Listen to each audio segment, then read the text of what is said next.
निस्वार्थ भाव में प्रार्थना करता है कि मालिक आप दया करो। जब आप दया करोगे, बरसात होगी तो हमारी फसल जो है और इसकी पैदावार अच्छी होगी, नहीं तो नहीं। और आप नहीं दया करोगे तो कैसे सारा काम होगा। जब मालिक की दया से बादल आ जाते हैं, लोग कहते हैं कि मतवारो बादल आयो है, हरिका सधेशा लायो है। तब मतवारे बादल आते हैं, वही संत सदगुरु कहलाते हैं, जो दया कृपा की बरसात करते हैं, जो प्रभु का संदेश देते हैं। वो सच्चे मेघ होते हैं, और जो काले डरावने मेघ होते हैं वो कभी प्रभु की न बस याद दिलाते हैं, न प्रभु का भेद देते हैं।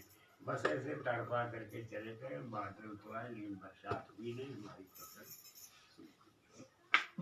ऐसे ही स्वामी जी महाराज ने कहा कि भाग्य से ही महापुरुष मिलते हैं, और महापुरुष अगर नहीं मिले तो हम में इच्छा तो हुई कि हम मालिक को याद करें, देवी देवता को याद करें, पूजा पाठ करें, जो कुछ करें। लेकिन धीरे धीरे जब माया घेर लेती है और भोग के पदार्थों का आनंद मिलने लगता है, और भोग की दुनिया में भोग के सामानों की झमाझम बरसात होने लगती है, भोग का प्रवाह चल निकलता है, तो ये पूजा पाठ करने की इच्छा सब खत्म हो जाती है। कहे कौन पूजा करे, और पूजा करते लेकिन अभी सब बच्चे कच्चे हो गए और इसी में मन लगा रहता है, पूजा करने की इच्छा नहीं रहती। ऐसा ही संसार के लोग कहते हैं, उनकी पूजा उनका पाठ बस वही अगरबत्ती जला दिए, कुल में रख दिए, पूजा हो गई। अब भाई इससे ज़्यादा समय हमारे पास नहीं है, इसलिए कि उनकी घर गृहस्थी का वेग जो है बढ़ गया, दबाव उन पर बढ़ गया। अब वो चारों तरफ से घिर गए हैं, भगवान के लिए उनके पास समय नहीं।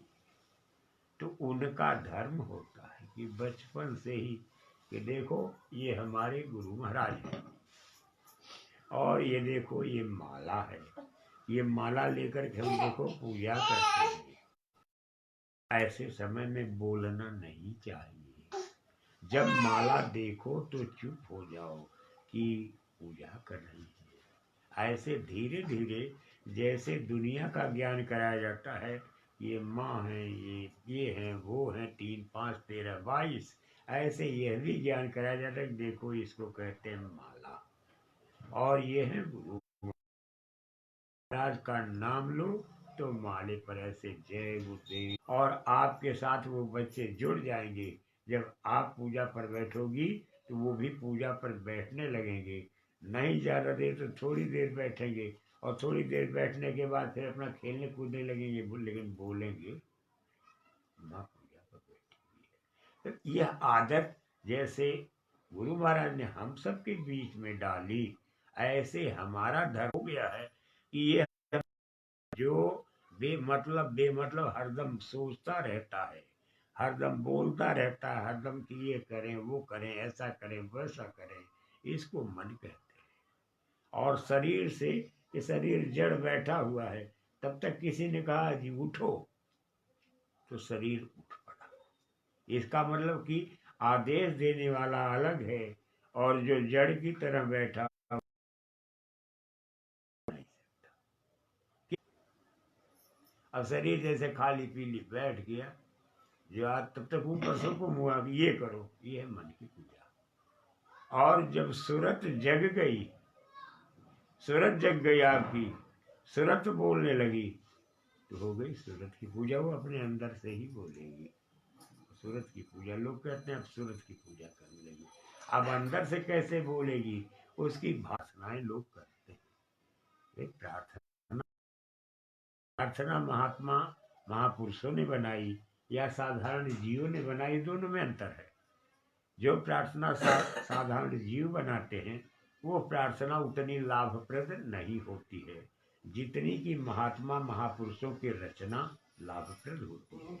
वो एक घाट पर मुकाम पर बैठ करके उस प्रार्थना को लिखते हैं, और उस प्रार्थना को लिखने के बाद जो लोग गाते हैं उसका लाभ जगत के जीवों को मिलता है। गहराई में कि मैं हूँ भौजल, ये संसार जो दिखाई दे रहा है ये है भव सागर। जिस सागर में आप बैठी हुई हो, थोड़ी से पानी में बैठी हो या नीचे बैठी हो या एकदम से नीचे चली गई हो, मालूम कुछ नहीं है। ये है भव सागर। कहते हैं भाई मेरा पति मेरे साथ, पति का प्रेम और होता है। कहा मेरे बच्चे मेरे साथ हैं, कह रहे मेरे पड़ोसी अगल बगल में हैं, या तमाम स्थितियां होती हैं कि मैं भोजन बना रही हूँ, बच्चों को खिलाना है, पति को खिलाना है, आए हुए अतिथि को खिलाना है, और फिर मेरी व्यवस्था है, और मेरा ये काम है, मेरा वो काम है, 3 5 13 22 जितनी भी घर गृहस्थी की जरूरत है वो सब भावजल ऊपर लहरा रहे। महाराज जी पहचान के लिए, आप पहचान सके तो पहचान ले, मेरे बाल ऊपर लहराने लगे।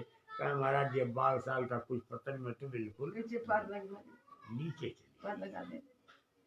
दया करी मेरे साथ, आप दया की गुहार लगाओ। कृपा तो कृपा है, कृपा तो कृपा है। कृपा बाहर होती है, बाहर माने कि गुरु महाराज की कृपा हुई, मालिक की कृपा हुई और गुरु महाराज का दर्शन हुआ, गुरु महाराज का सत्संग सुनने को मिला और 4 लोगों ने समझा दिया कि ऐसे सुमिरन साधन भजन करो, ये है कृपा, इसको कृपा कहते हैं। ऐसे फोटो लाओ, ऐसे माला लाओ और बैठो आसन लगा करके मालिक को याद करो, ये है कृपा। स्वामी जी महाराज ने कहा कि महात्मा महापुरुषों की दया बाहर नहीं होती, दया घाट पर होती है। और दया का घाट क्या है? दोनों आंखों के बीच, यहाँ दया यहाँ होती है। और 2 कान हैं, 2 कानों के बीच ये दया यहाँ होती है। ये दया के घाट हैं। बाकी कृपा के घाट 10 इंद्रियां हैं, इन इंद्रियों पर कृपा होती है। जैसे जीव तड़प रहा है कि हे मेरे मालिक आप मेरी शादी करा दो, सबको देख करके मेरे अंदर इच्छा होती है कि हे प्रभु आप हमको शादी करा दे, हमारी शादी। देखे कि भाई अब मैं कहाँ जाऊं, अब मैं किसके पास जाऊं और किससे मैं अपनी बात करूं। मैं एकांत में बैठ के रात रात भर बात करता था, तमाम अपनी तकलीफों को कहता, अपनी पीड़ा को कहा, मैं किससे बात करूं। और फिर कहा कि अब ये बताओ, जब वो नहीं थी तब भी वो परेशान। स्वामी महाराज ने कहा ये माया है, जब माया नहीं थी तब भी परेशान, और जब माया आ गई प्रबंध हो गया तो भी परेशान, और जब माया चली गई तब भी ये परेशान। बगैर माया के वो जी नहीं सकता। ऐसे ये संसार सागर है और चारों तरफ जल फैला हुआ है, ये है माया। इसी को कहते हैं कि पानी बिच मीन पियासी, चारों तरफ पानी है, जहां कहीं देख रहे चारों तरफ पानी ही पानी है, ये है माया। और उसके बीच में ये मीन जो है मछली है, मीन मछली जो है ये है मन है, मन रूपी मीन जो है प्यासा है हमेशा, मेरी प्यास कैसे मिटेगी। और प्यास जो है हर इंद्रिय की अपनी प्यास है। 10 इंद्रियां हैं, ज्ञान इंद्रियां और कर्म इंद्रियां। 5 ज्ञान इंद्रियां कौन सी हैं? ये आंख देखने का आनंद लेते हैं, ये कान इसे सुनने का हम आनंद लेते हैं, और ये नाक इसे सूंघने का आनंद लेते हैं, और जीभ से जो है स्वाद का हम आनंद लेते हैं। भूख तो मिटाते ही हैं, भूख के साथ ही साथ स्वाद का भी हम आनंद लेते हैं। और ये त्वचा इसे स्पर्श करते हैं, हाँ ये चीज बहुत सुंदर है। ये 5 ज्ञान इंद्रियां हो गई। और मल इंद्रिया, मूत्र इंद्रिया, हाथ और पैर और ये बिंब, ये इंद्रियां मन को अपना काम पूरा करने में सहायक होती हैं। अगर ये जवाब दे जाएं, ये क्रियाएं बंद हो जाएं, तो फिर शरीर धड़ाम से गिरेगा और प्राण चले जाएंगे। तो इन 10 इंद्रियों के दबाव में ये सूरत जो है बेहोश पड़ी हुई है, और इन पर बैठ करके चित्त, मन, बुद्धि और अहंकार ये चारों अपना आनंद ले रहे हैं, उधम काट रहे हैं। चित्त का काम है चिंतन करना कि ये काम करना है, करे कि न करे, ये है चित्त। सबसे पहले चित्त जाता है, उसके बाद मन जाता है कि भाई हाँ जरूरी तो था, लेकिन इस काम को किया जाए कि न किया जाए। निश्चय और अनिश्चय करना मन का काम है। बुद्धि का काम है विचार करना। बुद्धि विचार करती है कि देखो ये करने से ये लाभ है, इतना लाभ होगा, और नहीं करेंगे तो इतना नुकसान हो जाएगा। बुद्धि विचार करती है, और अहंकार जो है अंतिम निर्णय लगाता है, मुहर, निर्णय की मुहर लगाता है। इस काम को करो, और जब अहंकार खत्म हो जाता है, विवेक आ जाता है, तब वो कहता है कि देखो भाई इससे भी उम्दा काम है प्रभु की आराधना करना। आराधना करना, और आराधना किससे होगी? शरीर से होगी। अगर आराधना नहीं करोगे तो आपकी आत्मा का आपको लाभ नहीं मिलेगा। ये मालिक की दया से होता है। अब विवेक मिलेगा कहाँ से? गुरु की कृपा से। होए विवेक मोह भ्रम भागा, तब रघुनाथ चरण अनुरागा। रघुनाथ कौन है? रघुनाथ है, सबसे ऊपर बैठे हुए हैं, सबसे ऊपर बैठे हुए पूरे रघुवंश के नाथ जो है परम प्रभु है, अनामी महाप्रभु। वहां से मिलता है, और वो जमीन पर आते हैं गुरु का रूप धारण करके। वहां से मिलता है जिनको श्री सतगुरु कहते हैं। श्री सतगुरु की जब दया होती है तब जीव को रास्ता मिलता है, मुकाम मिलता है। ऐसे ही चित्त जो हमारा बाहर लगा हुआ है, क्योंकि आंख, कान, नाक, मुंह और हाथ का सुख स्वाद लेने का स्थान जमीन है। हमारा चित्त जमीन पर लगा हुआ है, और शरीर से जुड़ी ये इंद्रियां हैं, ये शरीर के अंग हैं। ये अंग जो है जमीन पर है, हमारा चित्त यहाँ लगा हुआ है। तो जब हमारा चित्त यहाँ लगा है तो इसको कहते हैं स्थूल आनंद। जब हमारा चित्त यहाँ से उठेगा, लिंग शरीर में जाएगा, कहते हैं लिंग शरीर का आनंद मिलने लगा। और जब सूक्ष्म शरीर में जाएंगे तो सूक्ष्म शरीर का आनंद, और फिर कारण शरीर का आनंद, और फिर उसके बाद सूरत का आनंद। लेकिन अभी हम कहाँ हैं? स्थूल शरीर में है, भौजल में है।